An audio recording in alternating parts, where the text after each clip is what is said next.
কোন জন্মে সেই বানিয়েছিলাম দুবার, ভাবলাম আজকেও একবার বানিয়ে নিই। ঘরে তো সব উপকরণই আছে, তবে আমি কিন্তু একটা আটার কেক বানিয়েছি। চায়ের কাপের পরিমাণ মতো 3 কাপ আটা, 1 কাপ তেল, 1 কাপ চিনি, 1.5 কাপ দুধ আমি দিয়েছিলাম, আর একটা ডিম দিয়েছিলাম। ভালো করে মিশ্রণটি ফাটিয়ে নিয়েছিলাম। ওই ভিডিওটা আমার করা হয়নি, শুধু আমাকে কিনতে হয়েছিল ইনোর পাতা আর ভ্যানিলা এসেন্সটা। সব শেষে কিন্তু ইনোর পাতাটা দিতে হবে। তারপরেই এই রকম একটা তেল মাখানো পাত্র তৈরি করে নিতে হবে কাগজ দিয়ে। কেক বানানোর পাত্রের মধ্যে সব মিশ্রণটা আমি ঢেলে দিলাম। ঢেলে দেওয়ার পরেই আমি ভালো করে ঠুকে নিলাম যাতে কোনো গ্লামস না থাকে। আগে থেকে আমি গ্যাসের মধ্যে হিট করে রেখেছিলাম, আমার কাছে তো এরকমই পাত্র আছে। তারপর কেকের পাত্রটা বসিয়েছিলাম, 5 মিনিট ফুল হিট দিয়েছিলাম। তারপরে আর 25 মিনিট মিডিয়াম আঁচে দিয়েছিলাম।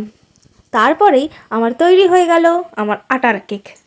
এরকম ফেটে ফেটে গেছিলো, কি করব, প্রফেশনাল তো নয়, কিছু একটা কম বেশি হয়েছিল।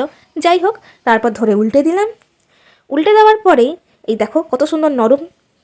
তারপর জামা কাপড় যা ছিল সব খুলে দিলাম, একদম ন্যাড়া মাথা করে দিলাম।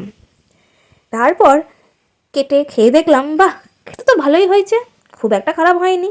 খুব একটা কি, ভালোই হয়েছে খেতে। আমার তো বেশি তস হয় না, কিন্তু গরমে গরমে একদম নয়, বাটি ঠান্ডা হয়ে যাবার পরেই কিন্তু কেকটা কিন্তু ঢালবে, নাহলে আমার মতন এই যে এরকম ভেঙে ভেঙে যাবে। আমার তো তস হয়েছিল না, ওই জন্য গরমে গরমেই আমি কেটে নিয়েছি। যাই হোক, খেতে খেতে কিন্তু ভালো হয়েছিল।